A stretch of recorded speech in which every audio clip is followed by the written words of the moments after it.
Okay, so this has been a pretty eventful month for me because this was the month that I bought a new car, so pat on the back for that. And then it was also my son's 5th birthday, which is like a huge milestone. I now have a 5-year-old who starts kindergarten in September. And this being the month of my son's birthday, the pose that I'd like to feature in my blog is the child's pose. So the child's pose is actually one of the easiest and first poses that's generally taught in any beginner yoga class. And it's also known as the resting pose. So a lot of the time throughout your yoga session, if you get tired, your teacher will say, take child's pose at any time. Anyway, so the way that you would start going into this pose is by bringing your big toes together, your knees wide apart, maybe just slightly wider than your hips, just so that you're allowing a space between your thighs for your torso to come down onto the ground comfortably. This will also allow you to bring your forehead down and place it on the mat. Now you have several options for your hands. The traditional child's pose, you're just going to place your hands on your feet and you're going to hug your knees and rest and breathe here. The active child's pose, you're going to walk your hands out in front of you, stretching them out as far as you can, about hip distance apart, keeping your fingers wide.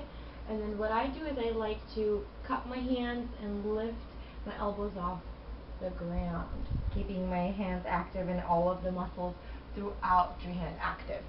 Or you can keep your palms and your elbows flat on the mat in front of you. Again, forehead is usually down in this pose. So this is a good way to release your low back muscles.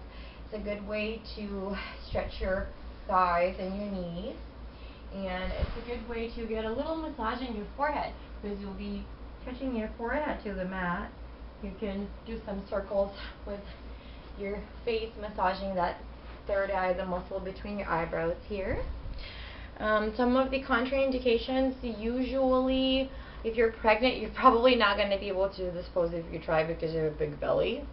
And then if you have any kind of knee injuries, then obviously you want to be careful with some of the sitting down and the bent knee poses. You might not even be able to take yoga at all. So you might want to check with your physician if you are suffering from any injuries. And what else? Oh yeah, so another thing that we do during this pose that I'd like to bring attention to in this video blog is the ujjayi breathing. So when you are resting, it's a good way to reconnect with your breath and to go back into those full length inhales and exhales.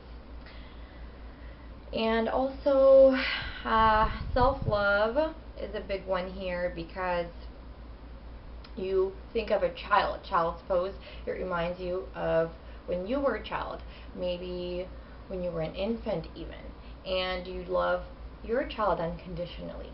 So in this pose, you would think of releasing stress, relaxing, and really breathing and enjoying your body and being in the moment and giving back to your body and relaxing and de-stressing.